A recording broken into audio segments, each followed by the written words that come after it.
All right, so hello everyone and welcome to More Talks from Thomas More University, a virtual discussion series sponsored by C Forward, where we present short, powerful talks devoted to spreading ideas, thoughts, and information to our community. I am your host, Michael Orr. I'm very excited to introduce our speaker for today, but before I do that, I do want to give a quick reminder that this More Talk is being recorded and will be made available on Thomas More University's Moreover website. We will be sending a link to its location at more.thomasmore.edu after the presentation. If you find this talk engaging and thought-provoking, please feel free to share it with others. Also, our Q&A is open. If you have questions for our presenter, please feel free to leave those questions in our webinar's Q&A, and we can ask our guests after the presentation. And without further ado, I am now very pleased to introduce our speaker for today. I'm introducing Lt Col Benjamin Hild, who is the Section Commander for Air Force District of Washington, Joint Base Andrews, Maryland, where he leads a team of 6 personnel in functioning as the Principal Strategic Advisor to the AFDW Commander on any personnel-related tasks, policies, procedures for the AFDW headquarters staff. He is also, I'm pleased to say, a Thomas More alum, class of 2002, graduated here with a bachelor's in history and an associate's in international studies. Lt Colonel Hild, thank you so much for joining us. Thank you, I appreciate it. We are very excited to host you for this conversation. If you want to give just a brief bit about yourself, we can go ahead and launch right in. Okay, great. Thank you, Michael. That's a great introduction, and I appreciate that. So, yeah, so a little bit about me is I'm married to my wife, Jennifer, and my beautiful wife. And we also have 2 young kids, a 2-year-old and 3-year-old, and I'm actually going to talk about them a little bit here in a second.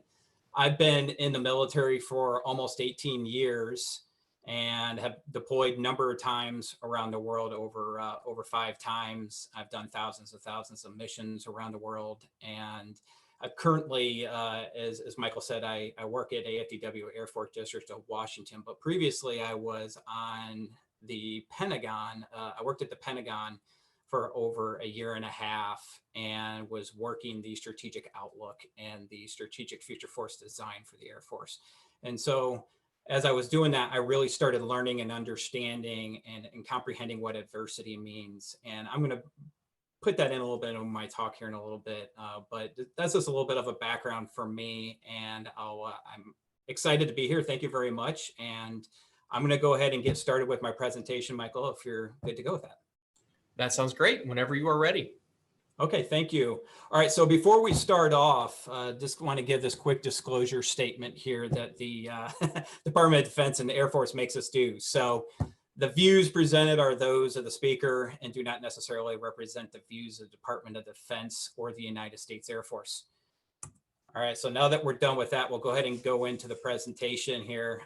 So again, my name is Ben Hild, and I'm going to talk to you guys about adversity in a changing world. And before we start diving into adversity, problem solving, what that exactly means, I actually want to go and talk to you guys a little bit about a situation that we currently that we had in our house here not too long ago.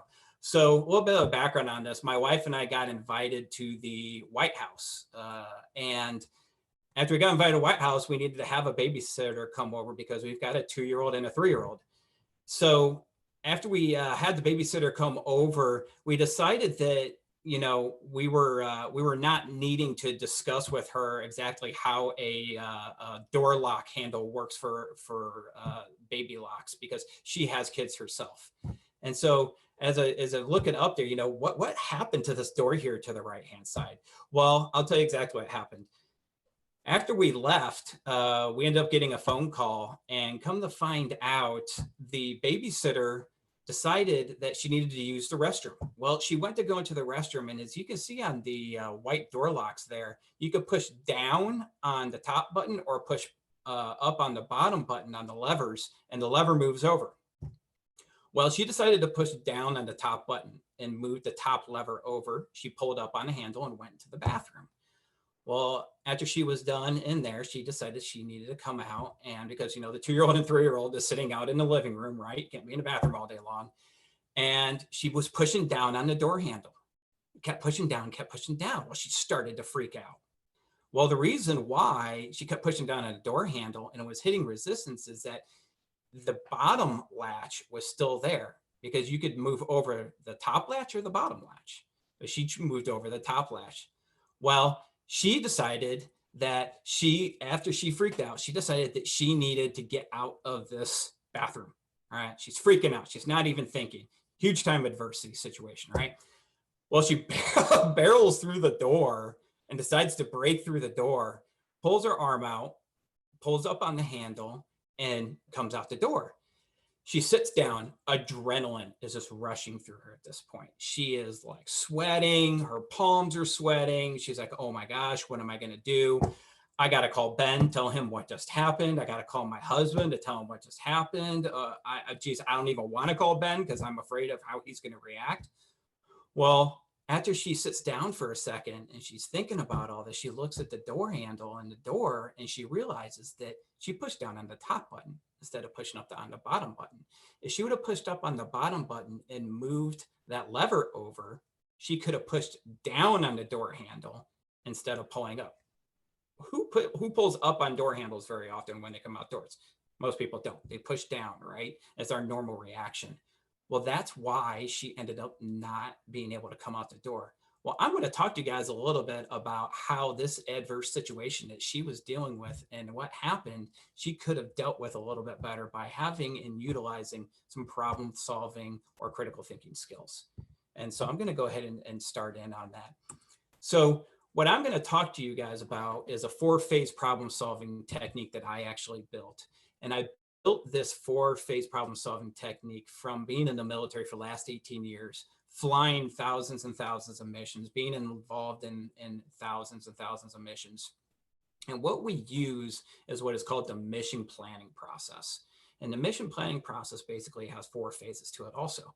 The first phase is you go in and you go into a pre-brief and you get intel, you find out the lay of the land, you find out about enemies, you find out about your personnel that are going to be there that are friendlies, you find out a bunch of information. After you take that information and you get what your objectives are going to be, so what objectives you're going to reach, you start planning that out. After you start planning that out in phase 2, then you start going into phase 3 where you start actioning out the actual mission. All right, you do the mission. And then in phase 4, you start debriefing. You start looking at what worked, what didn't work. And then you actually take that information and you come back into the first phase. So you're going to see some similarities to that mission planning process as we move through the 4-phase process.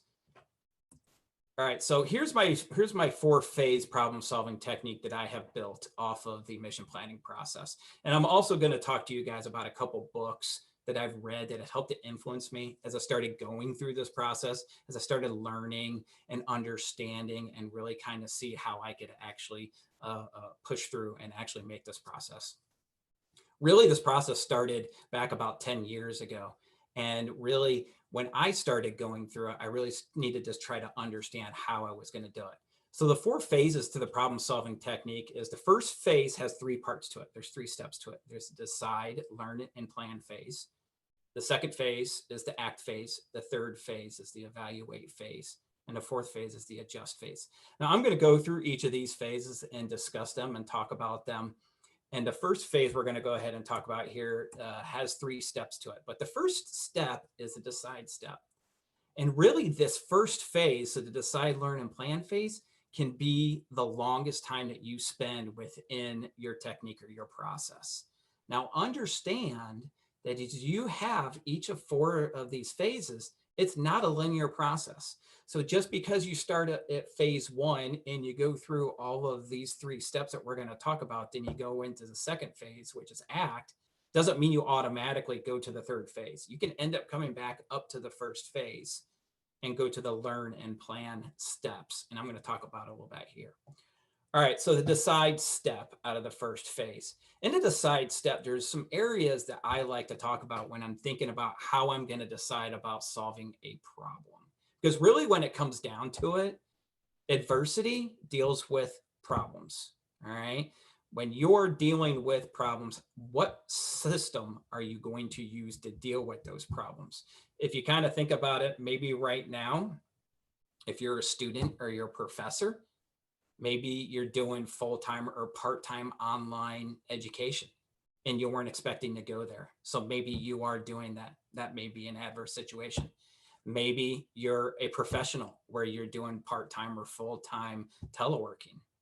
And maybe you, in a third way, maybe you're a parent and you're a stay-at-home mom or dad. All of a sudden you're stay-at-home parents and you weren't expecting to be. You're expecting to be going to an office every day. Maybe you're a stay-at-home parent, or maybe you are a homeschool teacher that you were never ever taught to do, right? I mean, a lot of us are teaching our kids education or teaching our kids classes that we weren't ever taught or had the education on how to actually teach the individuals, right? We're not educators, but we've had to become educators, right? So as you start thinking about those things and you start going through it, you start figuring out what is important to you. What is the problem? What am I trying to solve?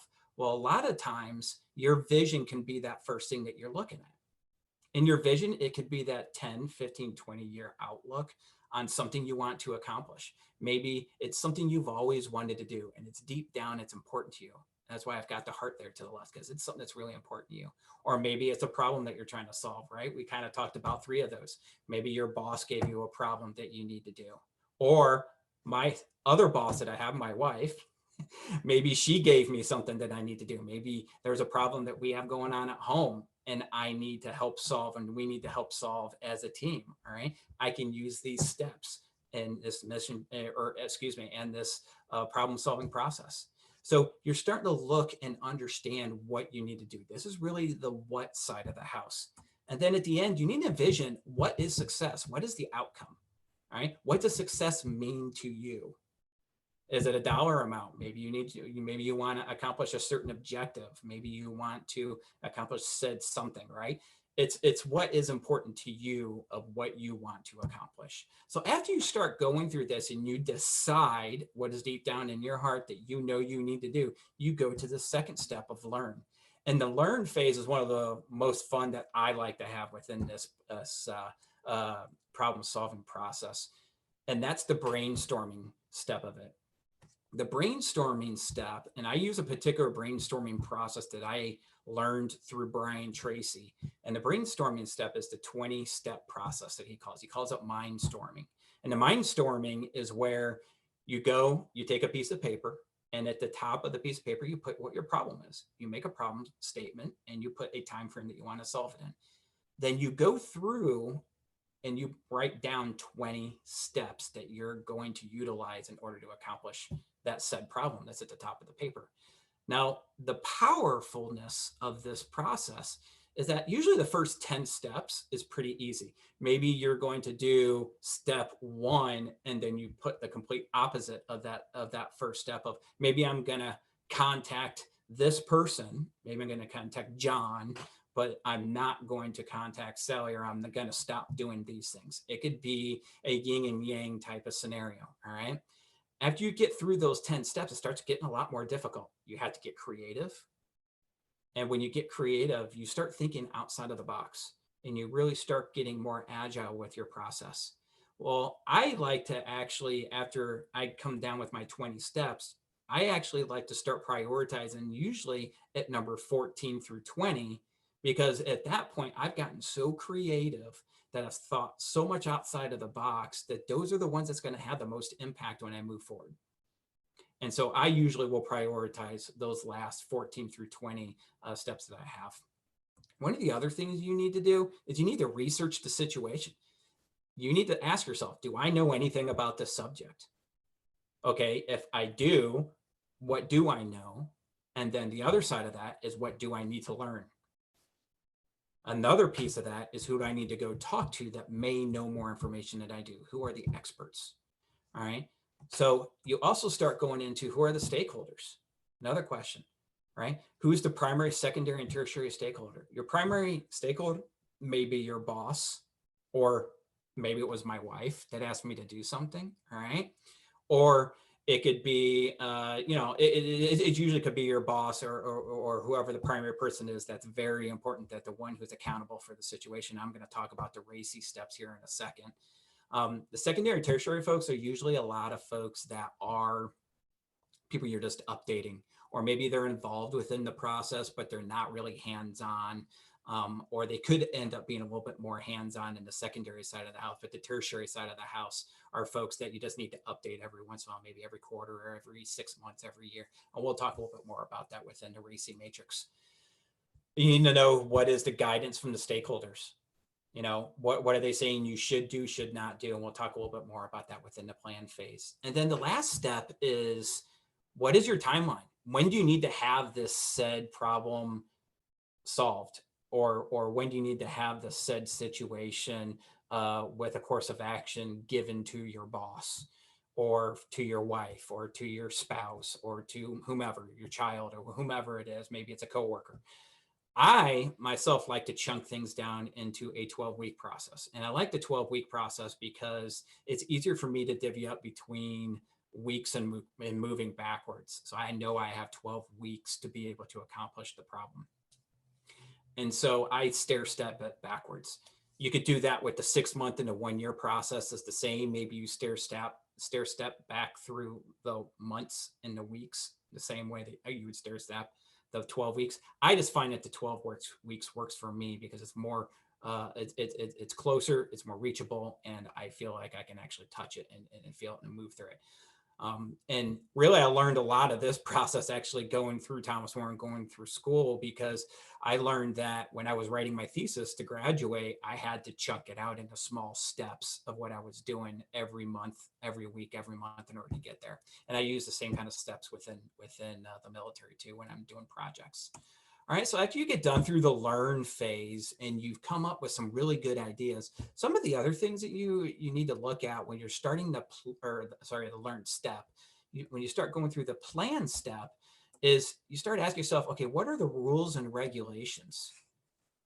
And when you have your rules and regulations, you start thinking, okay, well, how can I be a little bit more agile? How can I be outside of the box? How can I think outside of the box? How can I maybe skirt a couple of things? Or is it, no kidding, a fast, very tight rules and regulations? You cannot do this. You can only do this. You need to find out that information before you start planning. And it's usually part of the planning process, because you may actually find some of that stuff out while you are planning. One of the other steps within the plan steps is, as I talked about a little bit in the learn step, is working backwards. So if you know you need to have something accomplished, within a month, then every week you need to do certain things in order to lead up to that objective that you have in mind, that goal that you have in mind. Notice that there, I like to use weekly steps and using the tasks function every day with the steps. Now, one of the other things that I do personally that has helped to make me be more successful as I'm making my projects smaller, I'm breaking down my problems smaller, is I take what my number one priority is and I chunk out time on my calendar every day for at least an hour to work on it. It may be that maybe you're writing a paper as a student and you need to chunk out a certain amount of time every day to work on your paper in order to meet said timeline that you need to have the paper in by. Maybe you have a project that you're working on as a professional and you need to chunk out time every single day to work through it. I learned this step through somebody called Darren Hardy. And he was the publisher of Success Magazine, and he calls it using sprints, 30, 60, 90 minutes sprints. And so I use that on a day-to-day basis, and I put it on my calendar. I make it a meeting to where I do not miss it. And it's only when something vitally important comes through do I miss it. But very rarely do I miss those calendar meetings to do my number one priority that I've set for the day. And one of the other things too is at the end of each day, and part of this planning phase is that at the end of each week, I plan out my next week and I decide on what I need to get done within the week. And every day at the end of each day, I plan out my next day of what I need to get done and what my number one priority is. It's very important to plan. Now, it doesn't mean that the plan is going to go as planned, as it says down there at the bottom, but planning is very important. So it gives you a direction and gives you focus on how you need to go, where you need to go, and where you want to go. And then the last thing is the RACI responsibility matrix that we're going to talk about here. RACI has 4 steps to it. And basically, these 4 individuals are the ones that make up a stakeholder or a RACI process. The first one is who is responsible. So that is the person who is doing the work. Okay. If you have a project that you are doing, this is you. You're the one who's responsible for it. This is you. You're going to be a responsible person. The next person is who's going to be the accountable person.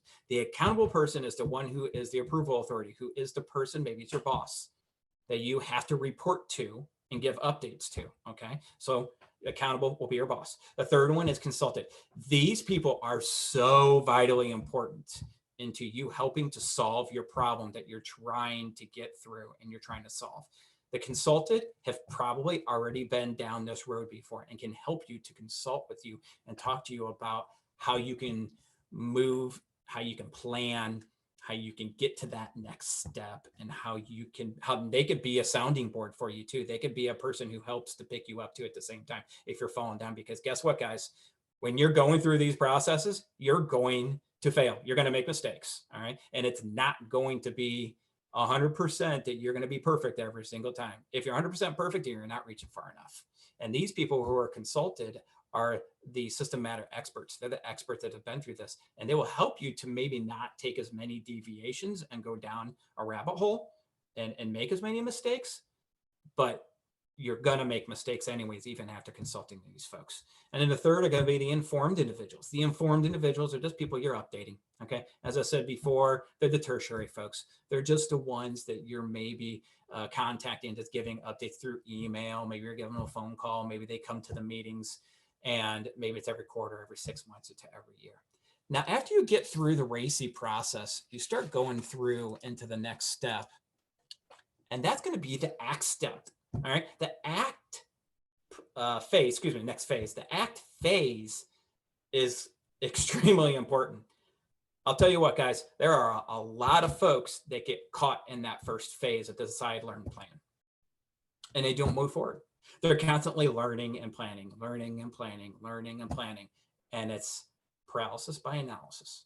They just constantly sit in that first phase, and they never get to that second phase of ACT. You cannot be successful if you do not get to the second phase of ACT. Okay, you have to go through an ACT. And when you go through an ACT, you're basically taking that plan. You're implementing the plan and you're moving forward with it.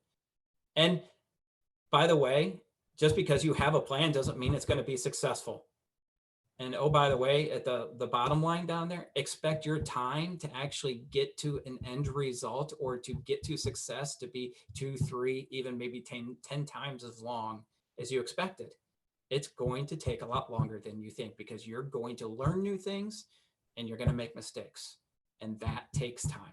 All right. So you go through, you implement the plan. The other thing that you are going to end up going through is maybe you need to do some more research. As I said before, this 4-phase process I'm giving you guys is not a linear process. So maybe you come down to this ACT phase and maybe you're consulting with an expert, or you learn something on your own and you're researching and you find something new out. Well, maybe you need to go back up to the first phase because you learned something. Maybe you need to replan. Maybe you need to take a different route. Maybe you need to go a different direction. Maybe you need to contact somebody to talk to them about this and said, hey, I just learned this. Am I going down the same right direction? Do I need to go down a new direction? Can I continue to move forward? Or maybe you just move forward. All right. But the thing is maybe you probably need to replan if you learn a bunch of new information. And maybe it's so important of the vital information that you learned that you need to go replan because you're going to go a different direction with it. Majority of successful individuals that you talk to, or the extremely successful individuals like the Elon Musk, you're talking about all the big S&P 500 companies. Maybe your parents are successful. Maybe very successful individuals. Majority of them are going to tell you that the first plan that they had was not the same route that they took to become successful, because they learned things along the way. Well, they learned those things along the way by acting. That's the only way you can learn, is by acting. All right. So you got to take those steps forward. After you get done acting, then you got to go back to the evaluate phase, right? This evaluate phase is so important. It is very, not that any of these steps are not important, but this is so important. A lot of people I have talked to who have a lot of problems with problem solving or critical thinking skip this step. And I don't know why, but they maybe think, I don't, maybe I'm just kind of guessing here, but maybe they think they don't have anything that they need to learn. I don't know. But evaluating is one of the most important things that you can do for yourself to kind of see what's working and what's not working. You don't have to pay anybody for it. You just have to be upfront and honest with yourself about what is working and what is not working. All right. So when you evaluate, I use a particular process. I use what's called my weekly debrief. At the end of the week, at the end on Friday for my work week, I'll come back and I start asking myself certain questions. The first question is, what did I accomplish through the week? I go through my notebook. I use a Moleskine notebook, all right? And I write things down. I go through my calendar, my work calendar, and I see what I accomplished through the week. After I get done going through and seeing what I accomplished for the week, I start asking myself other questions. What went right? What are the things I did well with? All right. And that's important because you need to understand what you need to continue to keep doing so you can be successful. But the other flip side of that is what went wrong. And when you start asking yourself what went wrong, you're being real to yourself about, okay, I messed up. I need to fix this. I need to see what I need to do right. I need to figure out why it went wrong. And you start asking yourself those 5 whys. If you've never heard of the 5 whys, it is, you ask yourself, well, why did this happen? And then you ask yourself, well, why? Well, why did that happen? Okay. And why did that happen? And then you ask yourself, why one more time? And usually when you get to the 5th why, you start getting a very ground level understanding of why things really went wrong. All right. Then after you get through and you're doing that, and you're probably sweating at this point because you're just like, wow, I just got done being so real to myself. And that was pretty hard. And at first it's very hard, but you start getting used to it. You start really facing what you've done wrong. You start going through and you start, how can I do better next time, right? How can I move forward with this? And that really goes into the next phase of adjust. After you go through and you start asking yourself what you can do to do better next time, you will start implementing your lessons learned. When you're using your lessons learned, what went right and what went wrong, and how can I adjust, how I can make new steps to be more successful and to actually get on track and to be doing better, then you start really realizing that this process really can work for you. And the lessons learned side of the house is huge because you start, I keep a notebook with all my lessons learned in the sense of understanding what went wrong. And maybe when I start a new project, I go back to my lessons learned from a previous project and I might have some nuggets out of there that I want to carry into this new project. And it will help me to not maybe take as much time and go down a certain rabbit hole. And I can take it to this one. You start prioritizing your new tactics when you take your lessons learned.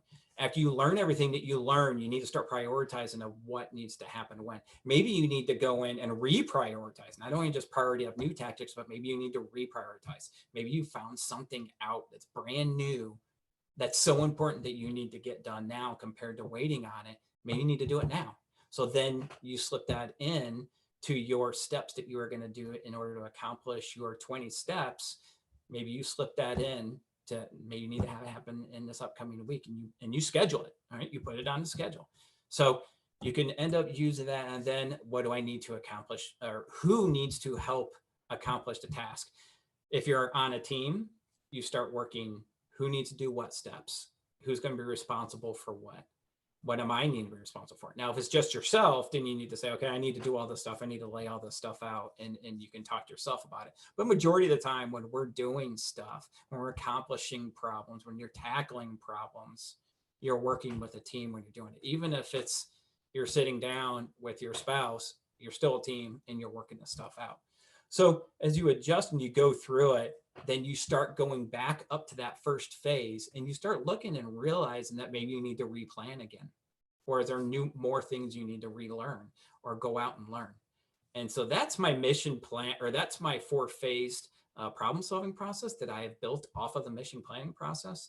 And so now I am going to go into some of the historical application within my process that I have. And I kind of got it into a two-phased approach. You got the professional phase and the personal phase. And I've talked a little bit about this already, but professionally, and what I do right now within the military as a strategic thinker, because I'm working strategic project management projects. I'm looking out maybe within the next year, maybe I'm looking at 5, 10, 15 years. I'm looking at new technologies. Maybe I'm looking at whatever. I will go through and I will take a lot of time in my phase one. And I need to go in, I need to decide what I need to learn. Maybe it's something my boss gave to me and I need to go and do it. And then I got to go learn. And I take a ton of time of learning. Maybe I need to go interview people. Maybe I need to go on the internet and find some information. Maybe I need to read some books. Whatever the learning phase takes you to. Maybe you need to go interview someone. There's a lot of different ways that you can go to learn what you need to go through. And then you go through and plan and go through those whole processes again. All right. And then you go into acting and maybe you need to learn more stuff again. You go back up to the first phase. So that's kind of the stuff that I end up doing when I'm working my professional life within my projects that I'm working. And I use this process, this technique on a day-to-day basis through the military and when I'm working anything. And it's helped me out tremendously to be successful. And also helps me to keep on track. So I understand and know what I need to do through the week. On a personal side of the house, actually, my wife and I are in the process right now of trying to decide if we want to buy a house. And so we're actually using this particular technique. We're using phase one. We're going in, we're deciding, okay, we want to buy a house. So the first step or second step is we need to learn more about within the area. So we need to go reach out to a real estate agent and we need to talk to a mortgage broker. Looking at different kind of loans that are out there. How much down do we need to have? What kind of areas do we want to live in? What are the best school systems? What is the best, safest area that we want to live? How long is it going to take for me to drive to work if I need to be driving into work? There's a lot of different things that are involved within that learning phase. Then you start planning. Okay, I know I want to buy a house within 6 months. So then I start stair-stepping all this stuff back with the steps that I learn as I'm brainstorming of how I need to accomplish it per week. And I look at what I need to accomplish each week. And I debrief to myself, did I get this done? What worked, what didn't work? Maybe I learned something new. Maybe the real estate broker or the real estate agent tells us and gives us new information. So we got to go back and replan again.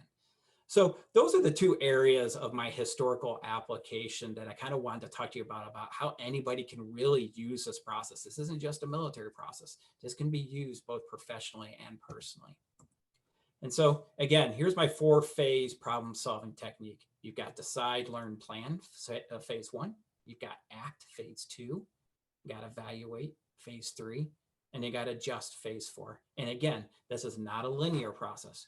You can step from phase 1 to phase 2, go back up to phase 1. You can go from phase 1 to phase 2 to phase 3 and evaluate, and maybe you need to go back up to phase 1 again. It's up to you.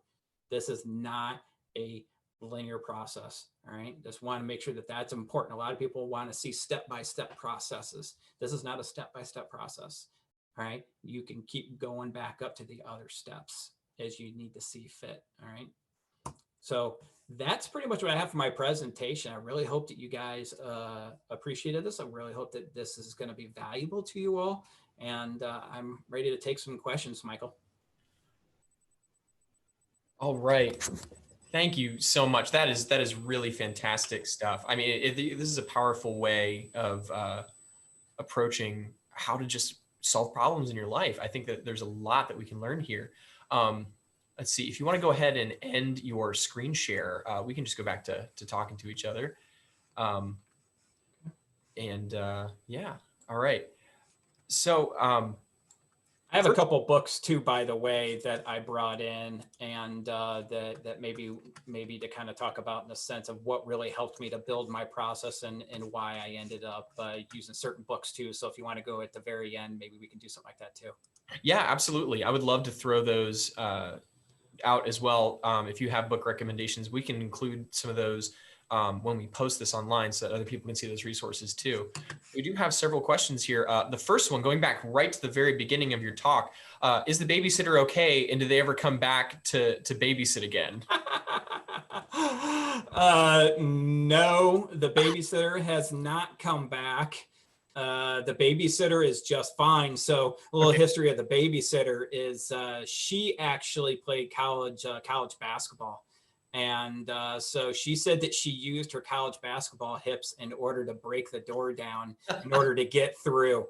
And so she is completely fine. She's okay. But yeah, she has not been back, and we have not asked her to come back either. So fair enough. I don't want to have to replace another door. So Right. One's enough usually. Yeah.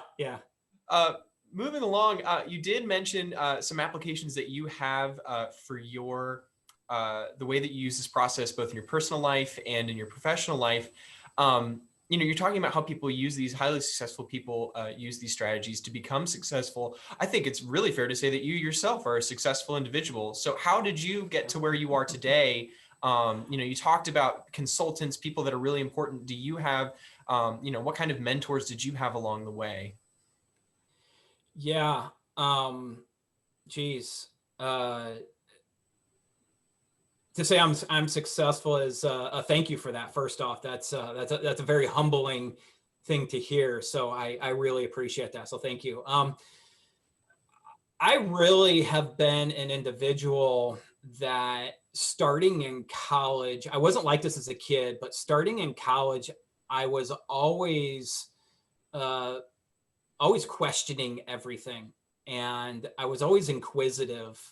And when I didn't find something the way that I wanted it, I always found ways to go through and find my own way of doing it. And it may have not have been the status quo way of doing it. And I got in a lot of trouble for doing stuff like that a lot, right? I found my own way. And I have been lucky enough to have been successful to be able to do those things and not upset too many individuals that they've actually seen me as being. And I guess I've been using agile methodology since I've been younger. I've been thinking outside of the box since I've been younger. And so I've been living my life a lot that way. I remember my brother telling me one time, he just said, you live such a great life that you seem fearless into what you do in life. And that's pretty awesome because most people aren't like that. And I will say that there's been mentors. I had some professors when I was at Thomas More that were mentors of mine. But I've had some mentors within the military that have really helped me to grow and be where I'm at today. And again, I'll talk about a couple books here. Do you want me to talk about a couple of those books right now that really helped to kind of cage me? Okay, I actually have 5 of them, and I know it's kind of crazy, right? But so a big shout out to my dad. My dad's been a huge influence in my life, and he was extremely successful in himself, where he was a big time corporation VP. And if I threw out the name, everybody would know it. And he's been instrumental to me in the sense of going out and really learning critical thinking and really learning how to be my own person and to find my own way. And so the first book that I have was actually a recommendation from my dad. And this was 10 years ago, where it actually kind of got me going within that process. And that's the Brian Tracy-Goals book. This book, I will tell you, is a phenomenal book. And if you actually look through my book, you will see that it is highlighted, pinned. I've written in it. I've taken a lot of notes, and I love to read, absolutely love to read. And that book on goals will change your life. It is unbelievable. It's a phenomenal book. I will say that the second book outside of that really helped me out, that got me going down a different direction, or started getting me going down that direction and start learning more about successful individuals, has been Darren Hardy. And I mentioned him a little bit earlier, called The Compound Effect.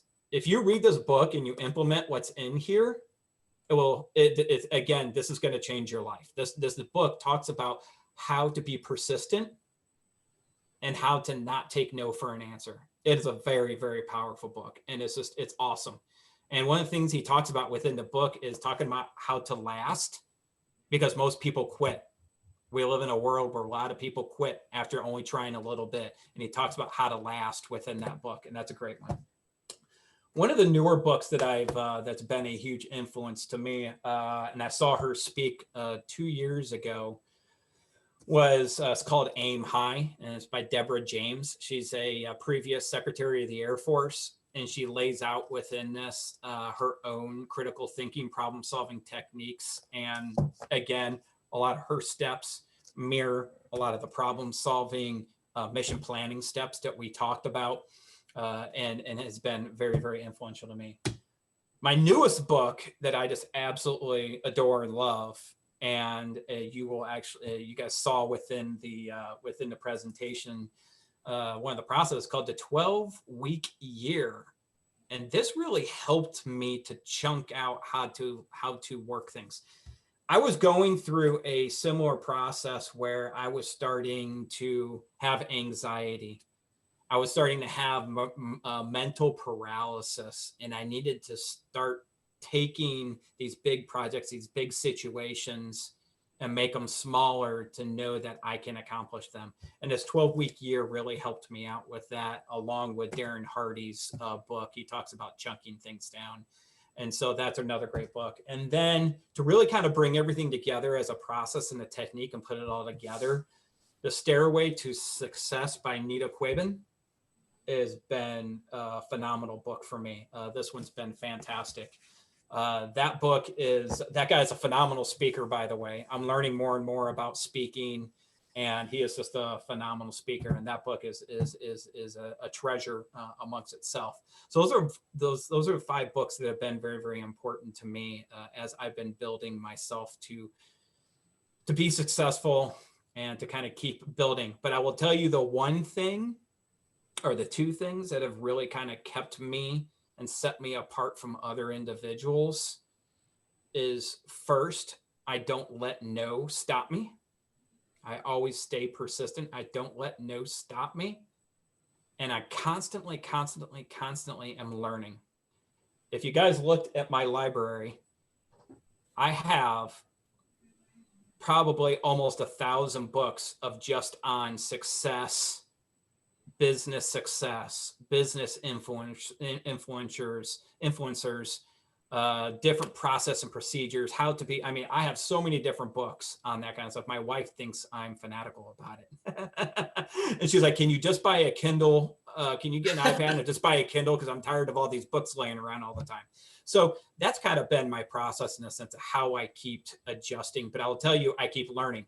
I never stop learning. I'm always constantly learning. I just got done getting my master's last year. I'm working on another advanced education right now. So when I get out of the military, I'm ready to go. I'm learning Agile. I'm getting Agile certificates, Scrum certificates, Sigma 6 certificates. You know, I'm getting all those certificates in order to keep learning, because it's usable information. It's not just to get the certificate, it's how to actually take that information and use it.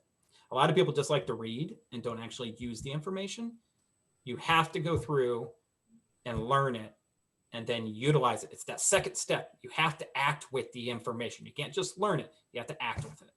Right. I'm sorry, didn't mean to ramble on, but that's how not at all. I mean, this is great. Look, no man is an island, right? And we all stand on the shoulders of other people, and having those resources, being able to share where you get your information, you know, being a deep reader, but an active reader, that's all fantastic information.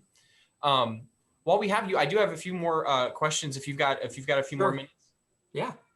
So going back to your personal experiences, you know, being military, being active military, you've obviously been involved in a number of different scenarios where you've had to not only, you know, strategize and make long-term plans, but to kind of enact those plans and adjust quickly. So one of the questions I have from our audience is it difficult thinking strategically when you're deployed or in situations where, you know, you're on high stress, possibly combat situations? And then how would you compare the kind of strategic thinking that you do there with the kind of strategic thinking that you've done now being back in the United States on this side? Well, I will say, I guess that's a two-part question. Yeah. And so the first part is it difficult thinking strategically when I was deployed on the front lines? It can be. It could be very, very stressful. You know, you're away from family members, you're away from loved ones. But then again, I was able to cage myself where I get focused and I start thinking, and I know that I got to do what I got to do because I have that end result. I know what that end result means. I know it's important to me, right? I have that first phase, that first step of the first phase is decide. And so I'm looking at their kind of decide, okay, why is this important to me? How is this important to me? And I take that with me as I'm doing that strategic thinking. And I will be honest with you, a lot of the strategic thinking that I used while I was deployed, I still use to today. It has helped me to actually bring that forward to where I am today in a sense of how I'm strategically thinking. But I've been able to expand my strategic thinking. This last year and a half, I worked at the Pentagon, and I learned a lot of new ways of how to be more strategic while I was there, while I was around all the generals, I was around all the colonels, when I was around all of those individuals that were influencing me of how to be a better strategic thinker. That was very important to my education and kind of get me to that next level. And I will say that it was almost kind of like a linear process. This actually was a linear process compared to my techniques I talk about where it's not linear. That actually was linear because I had to learn the basics of what strategic thinking is, and then I keep adding on to it as I'm going. And I'm actually in a strategic course right now, learning more about strategic leadership as we're moving forward. I think that that's another vitally important area that we all are seeing and are experiencing in the United States and across the world right now, is having that strategic leadership. I couldn't agree more. With that in mind, when we're talking about leadership, going back to your RACI model, not every situation, every organization has, or from a person's point of view, might not have all of those key stakeholders in place that you talked about. The different people are coming from different points, different places in their lives, different organizations. How do you implement these steps, or how do you find those individuals when your organization doesn't necessarily have those key stakeholders in place? How do you adjust to that? Okay, no, that is a phenomenal question because yeah, that is a huge phenomenal, because something you kind of have to think about here. Majority of the time that we have lived, when we've been going into our office, when we've been going and doing our day-to-day work, one of the things that we've actually seen is that we work a lot in silos, right? We don't get out of our comfort zone. We work within our silos. A lot of times, we don't get up and go and talk to the person in the next cubicle for gosh sakes, right? I mean, that person's right there, and a lot of times we don't even do that. We sit in front of our computer doing work, right? Well, one of the things that I would say that you kind of need to take a look at is take a step back and say, okay, during the RACI model, who is the responsible person for this project? If it's me, who is the accountable person? Who do I need to report to? And then from there, and this isn't easy, believe me, I've written emails, I've called people, I've written emails to people, very famous individuals, and you're like, you did what? Like, I reach out. I have a no holds barred type of mentality. I reach out to people and I try to find people that will help to influence me, that are experts within these areas. They may not be in the military. They may be outside the military. They may be business owners. They may be whatever, right? But I've reached out to them. I contact them. I find ways to be able to see how I can reach out to them and get a hold of them to get that person who can be of some kind of influence to me, to help me out to go down this direction. Because if you think about it, a lot of the things that we're going through right now, we're all connected in some way, shape, or form. And a lot of the technologies and a lot of things that we're seeing, doesn't matter if we're in the military, doesn't matter if we're in a university, doesn't matter if we're in the business world, they all almost kind of point back to the Apples, the Microsofts, the Amazons, to a lot of the big, the big tech companies, right? And I would say that if you want to find out some information, Google some ways to maybe get a hold of one of those individuals. All you got to do is go on Google, get information, find contact information that way. It's true. And you can find information on there, and you call them, write them an email, call them, contact them somewhere, write them a note. I mean, I'm talking about mailing something. Don't just send them an email and call them. Send them a note, you know, send them a letter. Do something different. Think outside of the box of how you can get their attention. Because I guarantee you those people get contacted a lot. So figure out a new way. Think outside of the box of how you can contact them and try to see about them being able to help you out. Some people will contact you. Some people won't. I know, like my best friend, my buddy that I've been in the military with, he contacted Peter Lynch 7-8 years ago. I mean, the Peter Lynch, actually no, it was longer than that. It was about 10 years ago. He said he contacted Peter Lynch, and Peter Lynch actually picked up the phone and talked to him. I was like, wow, that's pretty cool. I mean, the dude is a Wall Street genius, right? So that's pretty cool. So just kind of get out of your comfort zone. And if you don't have those things within your organization, that's fine. There's a word for this. There's a way of, there's a particular process for this. And there's a word for this. It's called being cross-functional. Mm-hmm. Cross-functional means reaching out to other organizations, all over to other functional areas to get the information that you need in order to help out with what you're doing. Be cross-functional. Don't just stick in your siloed area. Be cross-functional. Go out and reach those individuals. It's not easy. It's hard. All right. It's not easy to do it. It's a simple process, but it's not easy to implement. All right. And that's where you need to move forward and act on that. I couldn't agree more. And again, it comes back to what you were saying earlier, taking the leap, moving from that first phase into that action phase. Yeah, that's so important. And it really, I mean, it's life-changing, being able to embrace that and being able to make that part of your active day-to-day experience. Lieutenant Colonel Hild, thank you so much for joining us today. This has been a real pleasure. I think there's so much here for us to use. I hope our audience has enjoyed it. I hope people will continue to share it and be able to spread this, because I think there's a lot to learn here. So thank you so much for your time. Thank you for joining us. Yeah, I appreciate it. Thank you. And if anybody has any other questions or whatnot, Mike, are they going to be able to get a hold of you to be able to hit you up to contact me, or how do we want to work that? Absolutely. So if you want to ask Lieutenant Colonel Hild questions, if you have things related to this presentation that you want to reach out about, you can contact the Thomas More University Office of Alumni. We will throw our website contact in with this presentation when we post it. Everyone on this chat will get the ability to see that later once it's finished and finalized and published. So yeah, feel free to send that through us. And if we get questions that are relevant to this, we will send them on to Lieutenant Colonel Hild, and we'll be able to move those conversations along too. We will be publishing this, and so it'll be available for you all to share. And again, thank you so much for joining us. Thank you for joining us on MORETalks. Appreciate it. Thank you. Have a good day. Excellent. Everyone, this has been MORETalks from Thomas More University, presented by C Forward. Thank you again for joining us, and I hope we'll see you next time. Have a great day.